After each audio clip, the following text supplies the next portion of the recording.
ആദ്യം തന്നെ എൻ്റെ ഏറ്റവും പ്രിയപ്പെട്ട മാധ്യമ സുഹൃത്തുക്കൾക്ക് സ്വാഗതം. ഈ സിനിമയെ കുറിച്ച് പറയുമ്പോൾ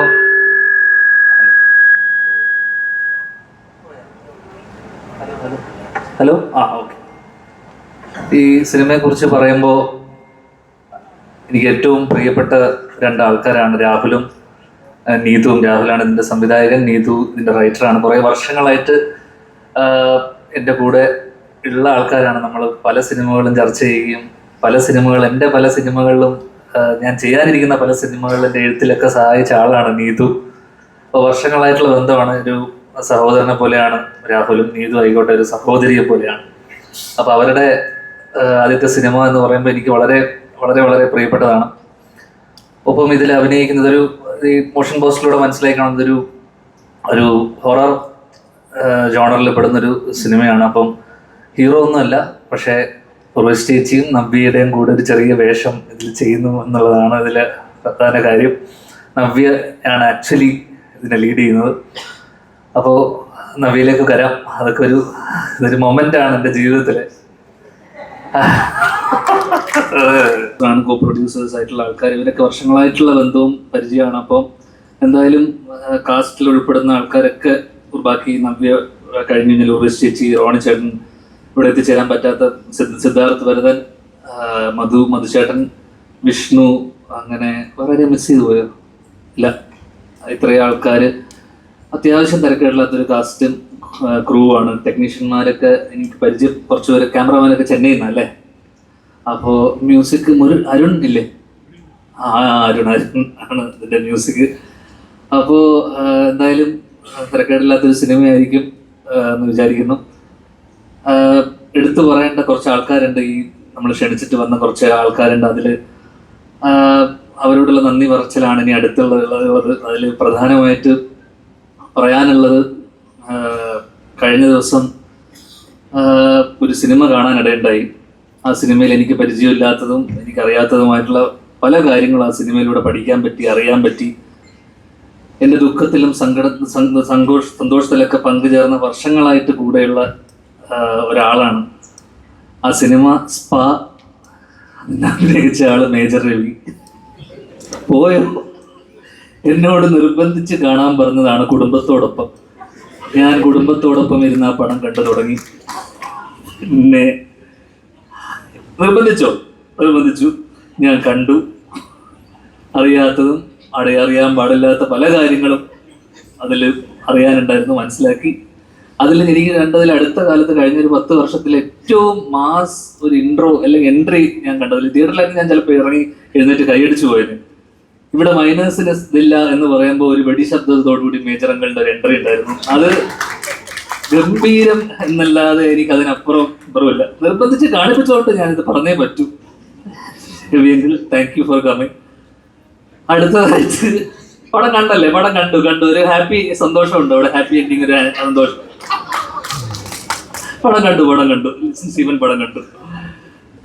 അടുത്തതായിട്ട് എടുത്തു പറയേണ്ട ഒരാള്, 2019 ഞാനും അജുവും വിശാഖും കൂടെ നിർമ്മിച്ച സിനിമ, ഞാൻ ഡയറക്റ്റ് ചെയ്ത ലവ് ആക്ഷൻ ഡ്രാമ ഇറങ്ങൂല എന്നുള്ളൊരു അവസ്ഥ ഉണ്ടായിരുന്നു. എനിക്ക് തോന്നുന്നു ഒരു 2 ദിവസം മുന്നേ വരെ, ഒരു തലേ ദിവസം വരെ പ്രശ്നമായിരുന്നു അല്ലേ. അങ്ങനെ ഞങ്ങൾ വൈകുന്നേരങ്ങളിൽ പലപ്പോഴും ഒത്തുകൂടാറുള്ള സമയത്ത് ഞങ്ങൾ വളരെ നന്ദിയോടെ സ്മരിക്കുന്ന ഒരാളാണ് സന്ദീപേട്ടൻ. കാരണം അതിൻ്റെ പ്രശ്നം പറ്റിയെന്ന് വെച്ച് കഴിഞ്ഞാൽ, ആ പടത്തിലൊരു ആനിമൽ സർട്ടിഫിക്കറ്റ്, ഞങ്ങൾ 2-3 പട്ടികളെ ഷോർട്സ് ഇട്ടപ്പോൾ അതിൽ സർട്ടിഫിക്കറ്റ് വേണമായിരുന്നു ഇതിന് വേണ്ടിയിട്ട്. അത് ഡൽഹിയിൽ പോയിട്ട് വേണം ആ സർട്ടിഫിക്കറ്റ് എടുക്കാൻ. അങ്ങനെ സന്ദീപേട്ടൻ അന്ന് ഇറങ്ങി പുറപ്പെട്ടില്ലായിരുന്നെങ്കിൽ അന്ന് ആ സിനിമ ഇറങ്ങില്ലായിരുന്നു. കാരണം എന്ന് വെച്ച് കഴിഞ്ഞാൽ അന്ന് ഞങ്ങളുടെ കൂടെ മത്സരിച്ച സിനിമകൾ എന്ന് പറയുന്നത്, ഒന്ന് ലിസ്റ്റിൻ സ്റ്റീഫന്റെ ബ്രദേഴ്സ് ഡേ,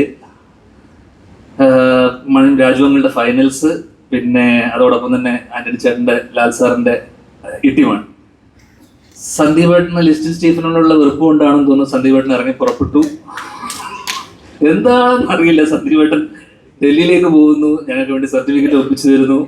ഒരേ കമ്മിറ്റിയിലുള്ള, ഒരേ അസോസിയേഷനിലെ ആൾക്കാർക്കിടയിലുള്ള എന്തോ പ്രശ്നം കൊണ്ടാവാം സന്ദീപേട്ടൻ ഞങ്ങൾക്ക് വേണ്ടി അത് ചെയ്തു തന്ന സന്ദീപേട്ടനെ ഈ അവസരത്തിൽ വളരെ നന്ദിയോടെ സ്മരിക്കുന്നു. അത് നിങ്ങളല്ല, അത് അജു വർഗീസാണ്. നിങ്ങൾ അവിടെ ഇരുന്നു, അത് അജു വർഗീസ് ആണെന്നുള്ള ഇത് മനസ്സിലാക്കുക. റോണി ചേട്ടൻ ഇവിടുത്തെ എക്സിക്യൂട്ടീവ് കമ്മിറ്റി ബിനാമി നിങ്ങളുടെ ബിനാമിയാണോ? റോണി ചേട്ടൻ ഇപ്പോഴും ഒരു എസ് എന്നുള്ളൊരു ഷർട്ട് ഇട്ടിട്ടാണ് വന്നത്. അത് സൂപ്പർമാൻ അല്ല, അത് ശ്വേത ചേച്ചിയാണ്. ശ്വേത ചേച്ചി വേറെ ഏതൊക്കെ അക്ഷരമുണ്ട് നിങ്ങൾക്ക്? ഇപ്പോഴും എക്സിക്യൂട്ടീവ് കമ്മിറ്റിയിൽ ഇത്രയും സ്ട്രോങ് ആയിട്ട് നിൽക്കുന്ന ഒരാള് ശ്വേത ചേച്ചിക്ക് ഇത്രയും സപ്പോർട്ട് കാണിച്ചുകൊണ്ട് ഇവിടെ വരെ. അതുകൊണ്ട് പക്ഷെ ഞാൻ പറയാണ്, അതിനിടയിൽ പല ചർച്ചകൾക്കൊടുവിൽ അജു എന്നോട് പറഞ്ഞു, എടാ അമ്മയിലേക്ക് നീ വരണ്ട, അത് ഇവിടെ കുറേ പ്രശ്നങ്ങളാണ്. കഴിഞ്ഞ ദിവസം ജനറൽ ബോഡിയിൽ ഞാൻ പോയപ്പോൾ അവിടെ കുറേ പ്രശ്നങ്ങളൊക്കെ ഉണ്ട്. അതിനിടയിൽ പുള്ളിയുടെ ഒരു പ്രസംഗം ഉണ്ടായിരുന്നു അവിടെ.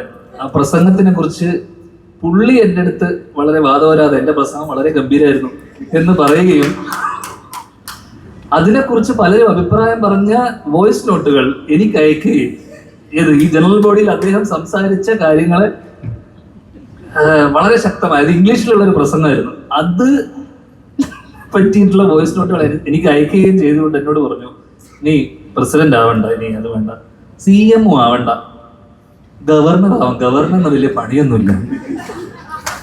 ഇതറിഞ്ഞ ഗവർണർ കഴിഞ്ഞ ദിവസം ഒരു ഇന്റർവ്യൂവിന്റെ ഇല്ലില്ല, വിവരക്കേടിനെ അറസ്റ്റ് ചെയ്യാനുള്ള വകുപ്പില്ല. ആ വകുപ്പില്ല, ഒരിക്കലും അറസ്റ്റ് ചെയ്യും. നമ്മൾ അറസ്റ്റ് ചെയ്ത് അപ്പൊ തന്നെ ഇറക്കിക്കൊണ്ടുവരും, വെയിലിറക്കും. ദിലീപേട്ടൻ നമ്മൾ ഇറക്കും.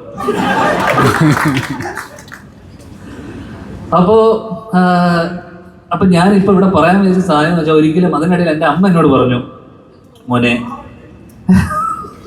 നീ അമ്മയുടെ പ്രസിഡന്റ് ആവാൻ പോകുവാണെന്ന് കേട്ടു മോനെ, അത് ഒരിക്കലും പാടില്ല, അച്ഛനൊരിക്കലും ആവാതെ തന്നതിന്റെ കാരണം നമ്മൾ സ്ട്രെയിറ്റ് ഫോർവേഡ് ആയിട്ടുള്ള ആൾക്കാർക്ക് അച്ഛനെ പോലുള്ള ആൾക്കാർ, എന്നെ പോലുള്ള ആൾക്കാർക്ക് അത് പറ്റില്ല. നമ്മൾ ചില കാര്യങ്ങൾ കണ്ണടക്കേണ്ടി വരുന്നു. എനിക്കത് മനസ്സിലായില്ല. പക്ഷെ CM ആയി എവിടെയോ ഒതുങ്ങിക്കൂടാതിരുന്ന് ആഗ്രഹിച്ച എന്നെ അമ്മയുടെ പ്രസിഡന്റ് ആക്കി തീരൂ എന്നടങ്ങിയ വാശിയുള്ള എൻ്റെ മെന്ററിനെ ഈ വേദിയിലേക്ക് ഞാൻ വീണ്ടും സ്വാഗതം ചെയ്യുന്നു. അതോടൊപ്പം തന്നെ ഒരിക്കലും ആവാൻ പാടില്ലാത്ത, ഞാൻ ആഗ്രഹിക്കാത്ത അമ്മയുടെ പ്രസിഡന്റ് സ്ഥാനം ഞാൻ ഇവിടെ രാജിവെക്കും. രാജിവെച്ചു. ഇനി ചിലപ്പോൾ തിരിച്ചു വന്നാലും വരും. അടുത്തതായിട്ട് പറയാനുള്ളത്, എൻ്റെ ഏറ്റവും പ്രിയ സുഹൃത്ത്, ഒരു വിളിക്കപ്പുറം ഉള്ള ഒരാളാണ് സാക്ഷാൽ ലിസ്റ്റിൻ സ്റ്റീഫൻ. കഴിഞ്ഞ ദിവസം ഒരു റിവ്യൂവർ എന്നെക്കുറിച്ച്, റിവ്യൂവർ എല്ലാവർക്കും അറിയാം, അശ്വന്ത്, എന്നെക്കുറിച്ച് പറഞ്ഞ കുറച്ച് കാര്യങ്ങൾ കേട്ട് എന്നെ രാവിലെ, ഉച്ചയ്ക്ക്, വൈകുന്നേരം അങ്ങനെ 3 തവണ വിളിച്ചു. ലിസ്റ്റിൻ സ്റ്റീഫൻ വിളിക്കണമെങ്കിൽ എന്തോ ഒരു കാര്യമുണ്ടല്ലോ എന്ന് അറിഞ്ഞ് ഞാൻ ഫോൺ എടുത്ത്, അളിയനെ കുറിച്ച് ഒരാൾ നല്ലത് പറഞ്ഞു എന്ന് പറഞ്ഞ സന്തോഷത്തിൽ അദ്ദേഹം ആനന്ദാശ്രുവെ ഒഴിച്ചു. കാരണം ഒരു പൊട്ടനെ പറ്റി വേറെ ഏതോ ഒരു മരപ്പൊട്ടൻ പറയുകയാണെന്നുള്ള സന്തോഷമായിരുന്നു ലിസ്റ്റിൻ സ്റ്റീഫന്റെ ഉള്ളിൽ എന്ന് എനിക്കത് മനസ്സിലാക്കാനുള്ള ബുദ്ധി എനിക്കുണ്ട്. ഈയിടെയായിട്ട് അദ്ദേഹം സിനിമ, അപ്പൊ ഞാൻ ചോദിച്ചു, അളിയൻ സിനിമയൊന്നും പ്രൊഡക്ഷൻ ഒന്നും ചെയ്യുന്നില്ലേ എന്ന് ചോദിച്ചപ്പോൾ ഇല്ല, ഞാനൊരു ചെറിയ ബ്രേക്ക് എടുത്തിരിക്കുകയാണ് അളിയൻ, ഞാൻ ഇപ്പൊ അടുത്ത കാലത്ത് തിയേറ്റർ വ്യവസായത്തിലേക്ക് പുള്ളി ഫോക്കസ് ചെയ്യുകയാണെന്നുള്ള കാര്യം ഞാൻ പിന്നീട് അറിഞ്ഞു അതിനുശേഷം.